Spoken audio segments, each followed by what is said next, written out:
So hello student, in this video we will see remaining part of chapter 3 of class 12th business environment. That is how in the year of 1991 government has introduced new economic policy. What was its major impact on business and industry, and what are these policies are, and what are the circumstances which led to the implementation of this types of policy. तो आशा करता हूँ आप सभी बहुत अच्छे होंगे, घरों पे सुरक्षित होंगे और आप मेरे वीडियोस को एंजॉय कर रहे होंगे। तो सबसे पहले बात करते हैं न्यू इकोनॉमिक पॉलिसी की। तो इन द ईयर ऑफ 1991 1991 के टाइम पे समय पे एक बहुत बड़ी प्रॉब्लम इस देश के सामने आई और वो ये थे कि हमारा जो इकोनॉमिक ग्रोथ था बहुत ही स्लो डाउन था। अर्थव्यवस्था यानी पूरी इकोनॉमिक सिस्टम की हालत ख़राब थी। हमारे पास रिसोर्सेस नहीं थे, हमारे पास फॉरेन एक्सचेंज रिज़र्व इतना ज़्यादा लो हो गया था। फॉरेन एक्सचेंज रिज़र्व का मतलब ऐसा पैसा जिसके थ्रू हम फॉरेन से गुड्स वगैरह परचेस करते हैं, है ना। गुड्स मीन्स कोई भी मशीनरी या कोई भी एसेट्स, कोई भी टेक्नोलॉजी जिस बेस पे आप फॉरेन कंट्री से परचेस करके लाते हैं, that is called foreign exchange. ठीक है, तो हमारे पास 1991 में फॉरेन एक्सचेंज का रिज़र्व सिर्फ इतना ही रह गया था जितने से हम 7 डेज़ का इम्पोर्ट कर पाते। और हमारी कंट्रीज़ में सबसे ज़्यादा इंपोर्ट होता है पेट्रोलियम प्रोडक्ट का। ठीक है, तो क्योंकि हमारे पास कोई अपने रिसोर्सेस है नहीं तो हमें फ़ॉरेन से इंपोर्ट करना पड़ता है। आज भी जो रिसोर्सेस हैं वो उतने सफिशिएंट नहीं है जितनी डिमांड है। तो हम बात करते हैं 1991 के एरा की। उस समय गवर्नमेंट जो पीवी नरसिम्हा राव की गवर्नमेंट थी और हमारे जो प्रधानमंत्री भूतपूर्व वो उस समय प्राइम मिनिस्टर मनमोहन सिंह जी उस समय 1991 में as a finance minister work कर रहे थे। तो कहा जाता है कि ये न्यू इकोनॉमिक पॉलिसी में उनका बहुत अहम रोल था इम्प्लीमेंट करने का। तो ये न्यू इकोनॉमिक पॉलिसी की ज़रूरत क्या पड़ी? आज़ादी के बाद से ही 1947 के बाद से ही हमारी जो गवर्नमेंट ने उसने सोशलिस्ट पैटर्न को ज़्यादा इम्फेसिस दिया और प्राइवेट सेक्टर के रोल को कम कर दिया और सिर्फ गवर्नमेंट कंपनीज ही या गवर्नमेंट सेक्टर की इंडस्ट्रीज़ ही काम कर रही थी। बहुत सारे 5 ईयर्स प्लान लाए गए। एट्थ 5 ईयर प्लान के बाद ये पता चला कि हमारी जो ग्रोथ रेट है वो 3.5% तक नीचे आ गई है। और हमारे पड़ोस की कंट्रीज़ जैसे पाकिस्तान हो गया, इंडोनेशिया हो गया, साउथ कोरिया हो गया, इनका जो ग्रोथ रेट था वो इंडिया से काफ़ी ज़्यादा था। तो एक चिंता का विषय था। दूसरा, 1991 की सिचुएशन गल्फ़ वार का टाइम था और पेट्रोल के प्राइस करीब डबल से भी ज़्यादा हो गए थे पेट्रोलियम प्रोडक्ट के। तो देश के सामने बहुत बड़ी चुनौती आ गई। तो उस समय के जो हमारी गवर्नमेंट थी उन्होंने एक डिसीजन लिया कि क्यों ना एक पॉलिसीज़ में, देखिए सबसे बड़ी चीज़ ये थी कि हमारे पास पैसे नहीं थे और उसके लिए हमारे पास जो गोल्ड रिजर्व पड़ा था, स्वर्ण का मुद्रा भंडार, उसको हमने फॉरेन कंट्रीज़ में गिरवी रख दिया। कहाँ पे गिरवी रखा? हमने उसको भेजा स्विट्ज़रलैंड में यूबीएस बैंक में। उसको इसके बाद हमने भेजा उस रिजर्व को बैंक ऑफ इंग्लैंड के पास और उसके बाद बैंक ऑफ जापान के पास। तो इसका मतलब हमारे पास जो मनी सप्लाई था या जो हमको रिसोर्सेज चाहिए थे उसके लिए हमने अपने रिजर्व को खाली कर दिया। ठीक है, कुछ समय के लिए उससे हालात सुधरे लेकिन ये नाकाफ़ी था। तो अंततः देश के सामने चुनौती आई या समय की मांग आई कि उन्होंने एक नई पॉलिसी को अडॉप्ट किया, क्योंकि जो इंडस्ट्रीज़ थी हमारी कंट्री की वो सफ़र कर रही थी और रीज़न था कि उनको भाई हर जगह लाइसेंसेस चाहिए थे। जो भी कंपनी काम करना चाहती थी उसको कंपनी स्टार्ट करने के लिए, फैक्ट्री स्टार्ट करने के लिए लाइसेंस चाहिए, प्रोडक्शन बढ़ाने के लिए लाइसेंस चाहिए। वो एक लिमिट तक ही प्रोडक्शन कर सकते थे, उसके ऊपर नहीं। दूसरा, उनको प्राइस फिक्स करने की आज़ादी नहीं थी, कोई भी फ्रीडम नहीं थी। इवन जो गवर्नमेंट थी वो बेसिक प्रोडक्ट तक बना रही थी, स्कूटर हो गया, घड़ी हो गया, रेडियो। मतलब कहने की बात यह है कि पब्लिक सेक्टर का बोलबाला था और पब्लिक सेक्टर जो है इनएफिशिएंट साबित हो रही थी। 1991 तक परफॉर्मेंस अच्छा नहीं था और बहुत सारे पब्लिक सेक्टर अंडरटेकिंग्स जो है सिक चल रहे थे, बीमार चल रहे थे, यानी वो अपनी कैपिटल को ही इरोड कर दिए, कैपिटल ही उनकी ख़त्म हो गई। तो ठीक है, तो सरकार के पास एक डिसीजन आया जिसको हम फोर्सिबली कहते हैं। उस समय की परिस्थितियों ने फोर्स किया। वो डिसीजन आया न्यू इकोनॉमिक पॉलिसी के नाम से। 1991 बहुत ही फेमस पॉलिसी है। 1991 के पहले रुपए को डिवेल्युएट किया जा चुका था, रुपये की वैल्यू हमने कम कर दी थी डॉलर के मुकाबले, और आप देख रहे हैं आज भी जो वैल्यू है वो कम ही है, पहले ऐसा नहीं था। ठीक है, लॉन्ग स्टोरी है, बहुत पीछे नहीं जाएंगे, आगे बढ़ते हैं। तो 1991 में जो हमारी न्यू इकोनॉमिक पॉलिसी थी वो 3 वर्ड्स में कॉइनेज की जा सकती है, लिबरलाइजेशन, प्राइवेटाइजेशन एंड ग्लोबलाइजेशन। अब समझते हैं ये है क्या। तो लिबरलाइजेशन है क्या? लिबरलाइजेशन मीन्स फ्रीडम देना। ठीक है, इंडस्ट्रीज को कोटा लाइसेंस राज सिस्टम या कोटा राज सिस्टम जिसको हम कहते हैं, हर जगह लाइसेंस चाहिए था। ठीक है, तो ये रिस्ट्रिक्शन था, इसको हटा देना मीन्स लिबरलाइजेशन। प्राइवेटाइजेशन मीन्स क्या करना, जो पब्लिक सेक्टर अंडरटेकिंग्स थी, जो सरकार की कंपनीज थी या पब्लिक फंडेड जो इंडस्ट्रीज थी, उनको प्राइवेट सेक्टर की तरफ, प्राइवेट कंपनीज में कन्वर्ट करना या उनके शेयर को बेच देना प्राइवेट पार्टीज़ को, यानी लोगों का पार्टिसिपेशन बढ़ाना। गवर्नमेंट कंपनीज में जो गवर्नमेंट के शेयर थे, गवर्नमेंट ने उनको बेचा। ठीक है, डिसइन्वेस्टमेंट किया, मतलब गवर्नमेंट ने अपनी ही कंपनी से अपने शेयर निकाल दिए, दैट इज़ कॉल्ड डिसइन्वेस्टमेंट। तो जब गवर्नमेंट अपनी ही कंपनी से अपने शेयर निकाल दे तो किसके पास वो शेयर चले जाएंगे? पब्लिक के पास। तो इसी को बोलते हैं प्राइवेटाइजेशन, यानी प्राइवेट सेक्टर के रोल को बढ़ावा देना या गवर्नमेंट कंपनी के रोल को रिड्यूस करना। एंड ग्लोबलाइजेशन, अब देखिए आपका एम क्या है, किसी भी इंसान का एम ये होता है कि भाई वो अपने लोकल स्तर से उठकर ग्लोबल लेवल तक पहुँचे। कोई भी प्रोडक्ट, कोई भी ब्रांड या कोई भी एक तरह की टेक्नोलॉजी ग्लोबल लेवल तक जाना चाहती है। ठीक है, तो दैट इज़ कॉल्ड ग्लोबलाइजेशन। तो बहुत सारी वर्ल्ड की इकोनॉमीज़ का आपस में मिल जाना, ट्रांसपोर्टेशन मिल जाना, कम्युनिकेशन सिस्टम जुड़ जाना, प्रोडक्ट एक्सपोर्ट इंपोर्ट होना, सर्विसेज एक्सचेंज होना ही ग्लोबलाइजेशन है। ठीक है, और इसके साथ साथ कल्चर एंड ट्रेडिशंस भी एक्सचेंज होने लगते हैं जब ग्लोबलाइजेशन आता है। आज का जो एरा है, आप ग्लोबलाइजेशन का इम्पैक्ट देख रहे हैं कि बहुत सारे इंडियन NRI हैं। ठीक है, आगे बढ़ते हैं हम। फिलहाल तो स्थिति बहुत ही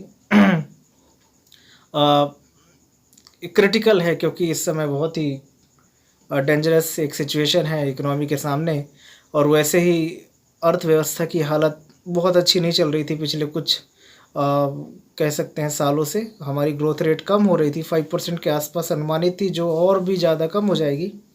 तो ठीक है, करंट सिनेरियो है, हम अपने चैप्टर की तरफ बढ़ते हैं, तीनों टर्म्स को और ज़्यादा एक्सप्लेन करते हैं। तो ठीक है, अब आता है लिबरलाइजेशन। ये क्या है? फ्रीडम देना, लिबर्टी देना। तो इसके फीचर्स क्या थे, है ना?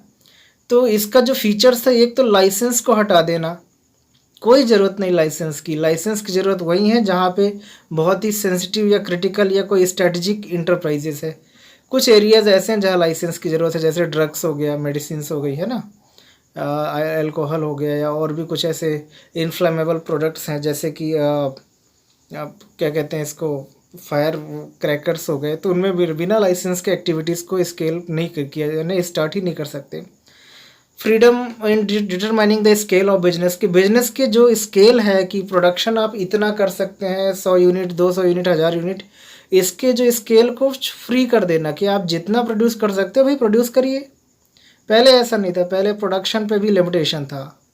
स्कूटर लेना है तो आप 2 साल पहले नंबर लगा दीजिए, 2 साल बाद घर आपके स्कूटर आएगा। फिर तीसरा है removing restriction for the movement of goods and services from one place to another.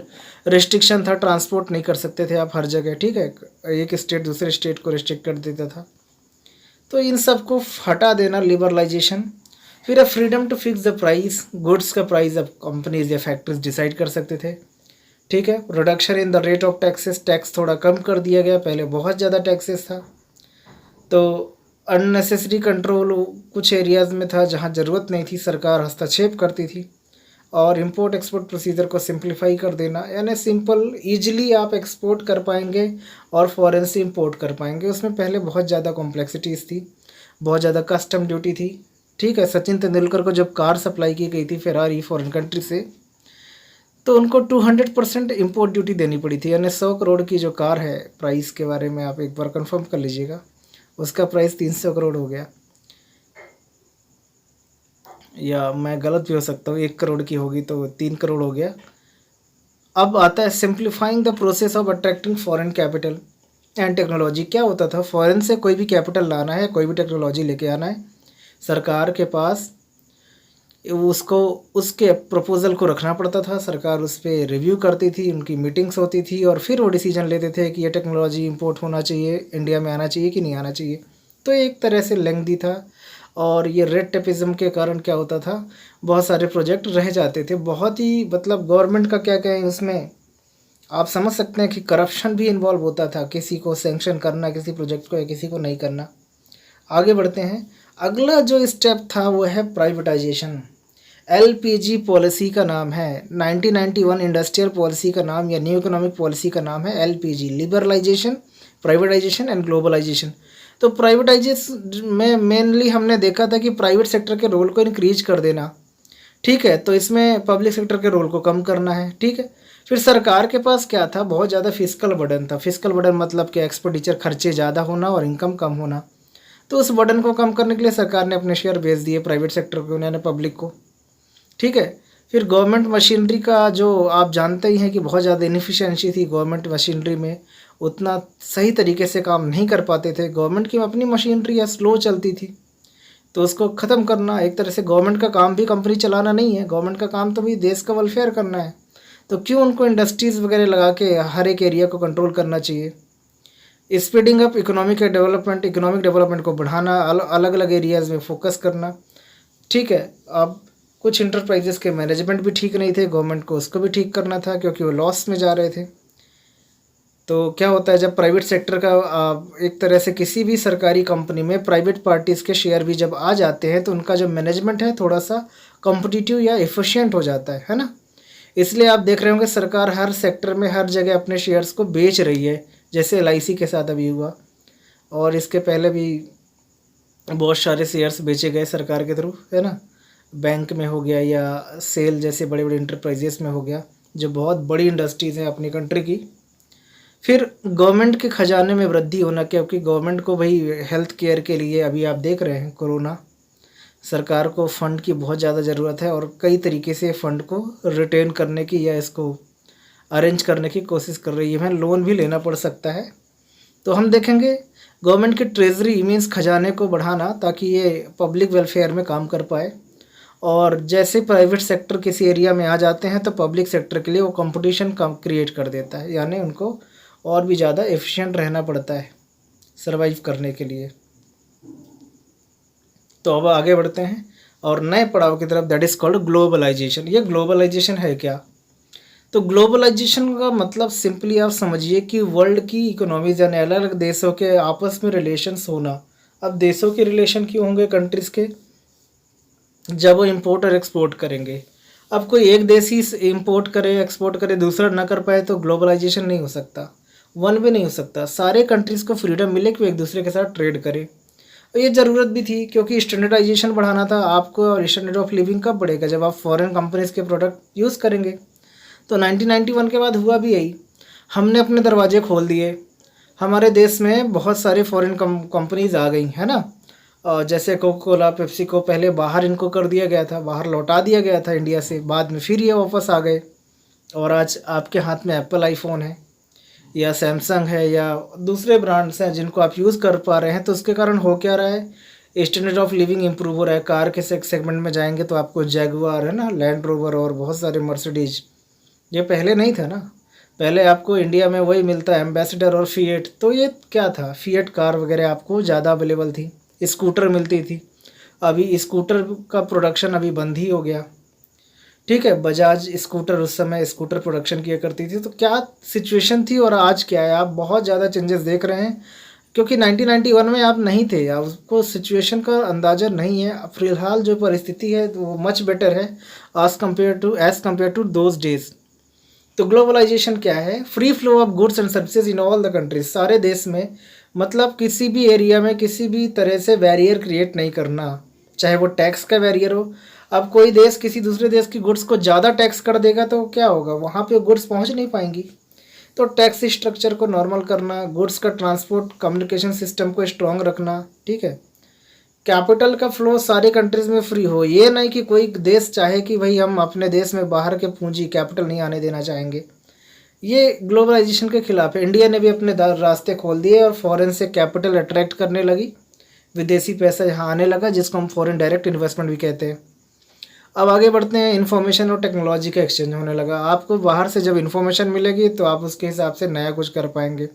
Technology भी नहीं था हमारे पास, हम देखिए क्या करते हैं, हम यहाँ से रॉ मटेरियल भेज रहे हैं मशीनरी का, फॉरेन कंट्रीज़ में वो मशीनें बन रही हैं, उनसे प्रोडक्शन हो रहा है और वो प्रोडक्ट वापस हम ही को मिल रहे हैं। मतलब क्या, हम टेक्नोलॉजी हमारे पास नहीं है, इसलिए हम सिर्फ लोहा लोहा वगैरह या रॉ मटेरियल उनको प्रोवाइड करते हैं, वो मशीन हमको नहीं दे रहे, वो सिर्फ क्या दे रहे हैं, प्रोडक्ट बना के। तो ये तो क्या था हमारे लिए, ये जो ट्रेड था ये हमारे लिए क्या था, अभी भी इस तरह का जो है दी एक्सचेंज। हमें क्या चाहिए, हम इंपोर्ट करें क्या, मशीनरीज है ना, टेक्नोलॉजीज़, और एक्सपोर्ट करें गुड्स, तो हमारी कंट्रीज़ के लिए बेनिफिशियल है।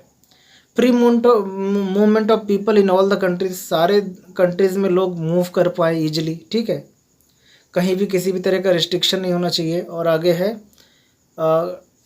Same conflict solving techniques in all the countries, यदि किसी भी देश में कोई कॉन्फ्लिक्ट आता है तो टेक्निक जो है वो सेम होना चाहिए।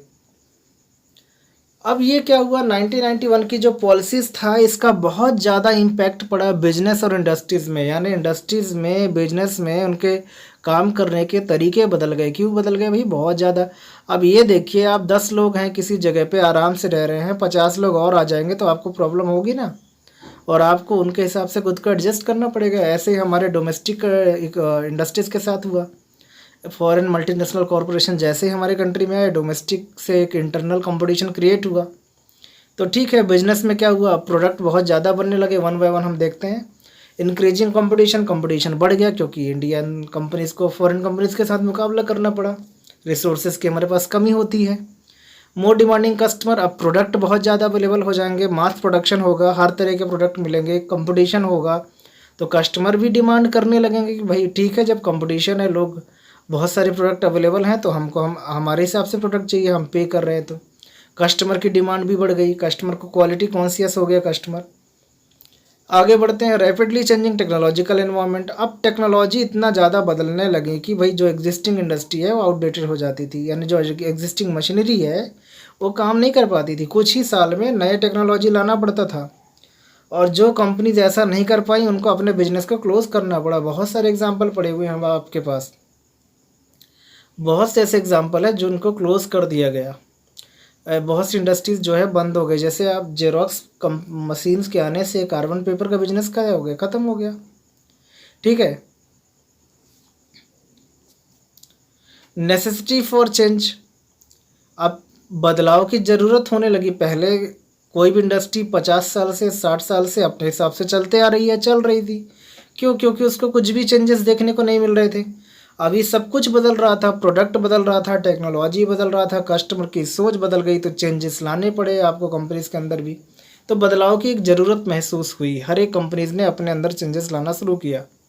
Need for developing human resource, जो इंसान फैक्ट्रीज़ के अंदर काम करते थे उनके क्वालिटीज़ पे पहले ध्यान नहीं दिया जाता था।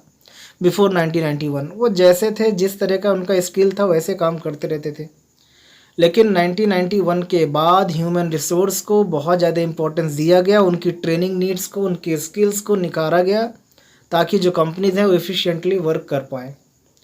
आगे बढ़ते हैं, मार्केट में एक शिफ्ट आया। पहले मार्केट हुआ करता था प्रोड्यूसर का, कि भाई आप जो बनाएंगे मार्केट में कस्टमर खरीद लेगा, मजबूर हुआ करता था कस्टमर। लेकिन जब 1991 की पॉलिसीज़ आई और प्रोडक्ट की अवेलेबिलिटी हुई, तो कस्टमर के दिमाग में ये बात आ गई कि भाई जब हमारे पास प्रोडक्ट अच्छे मिल रहे हैं तो हम इन्फीरियर प्रोडक्ट में क्यों जाएं। तो मार्केट में जो फोकस था पहले जो प्रोड्यूसर की तरफ था, वो कस्टमर की तरफ आ गया। कस्टमर जो है, कस्टमर की डिमांड प्रोडक्ट डिज़ाइन के लिए बेस बन गई। प्रोडक्ट का जो डिज़ाइन एंड डेवलपमेंट है वो कस्टमर डिमांड के हिसाब से होगा। फिर क्या होता था, गवर्नमेंट को, ठीक है, loss of budgetary support to the public sector. Public sector को जो भी फंड की कमी आती थी, लॉसेस हुआ करते थे, उनको गवर्नमेंट क्या करती थी, अपने पार्लियामेंट में उनको फंड ग्रांट करके उनके लॉसेस को ख़त्म कर दिया करती थी। अब आप ही बताइए, कोई कंपनी लॉस करती जाए और उसके लॉसेस को आप फंड दे दे के ख़त्म करते रहें, ऐसे में क्या होगा, आप कैपिटल को जो है ख़त्म, बेकार कर रहे हैं, आप मनी को ख़त्म कर रहे हैं ना, मनी के जो पावर को, मनी का क्या है, जो वहाँ जाना चाहिए जो लोग उसको इफ़िशिएंटली यूज़ कर सकते हैं, और पब्लिक सेक्टर लॉसेस में चल रहा था। बहुत सारे रीज़न है, एक तो ओवर स्टाफिंग था, या क्या कहते हैं इनएफिशिएंटी था, पुअर प्लानिंग था, इस तरह के बहुत सारे रीज़न है। तो ठीक है, पब्लिक सेक्टर को यदि लॉसेस कर रहे हैं तो उनको रिस्पॉन्सिबल मतलब होल्ड करना चाहिए, ना कि लॉसेस को कंपनसेट करना चाहिए। तो गवर्नमेंट के साथ बाद में 1991 के बाद पब्लिक सेक्टर इंटरप्राइजेस के साथ गवर्नमेंट ने एग्रीमेंट किए, MOUs साइन किए, मेमोरेंडम ऑफ अंडरस्टैंडिंग साइन किए कि भाई ऐसा है, आप अपने लॉसेस के लिए खुद रिस्पॉन्सिबल हैं, हम आपको फ्रीडम देना चाहते हैं, आप हमसे फ्रीडम ले लीजिए। गवर्नमेंट ने कहा गवर्नमेंट कंपनीज़ को कि you can take the freedom what that you want from us, आपके ऑपरेशन में हम कोई दखल अंदाजी नहीं करेंगे, लेकिन you will be held responsible for your losses your result, आप अपने रिजल्ट के लिए अकाउंटेबल रहेंगे। तो इस तरह से जो बजटरी सपोर्ट हुआ करता था पब्लिक सेक्टर को, उसको कम कर दिया गया, उसका लॉस हुआ है ना पब्लिक सेक्टर के लिए। अब आता है जो हमारी डोमेस्टिक कंपनीज थी, उनको इंडिया में ही प्रोडक्ट सप्लाई कर पाना मतलब उनके लिए सर्वाइवल के लिए सफिशिएंट नहीं था। हमारी जो डोमेस्टिक इंडस्ट्रीज़ थी या फैक्ट्रीज थी, उनको अपने प्रोडक्ट को फॉरेन में एक्सपोर्ट करना ज़रूरी हो गया, तभी वो सर्वाइव कर पाएंगे। कहने का मतलब क्या, इंडस्ट्रियलाइजेशन रैपिड हो गया, इंडस्ट्रियल ग्रोथ बढ़ गई, और हुआ भी ऐसा ही। 1991 की पॉलिसी के बाद हमारा जो ग्रोथ रेट था, पहली बार ऐसा हुआ कि टारगेट के ऊपर चला गया। हमारा जो 5 का टारगेट था 5% GDP का, वो 6% के ऊपर चला गया। सारे सेक्टर की ग्रोथ देखी गई।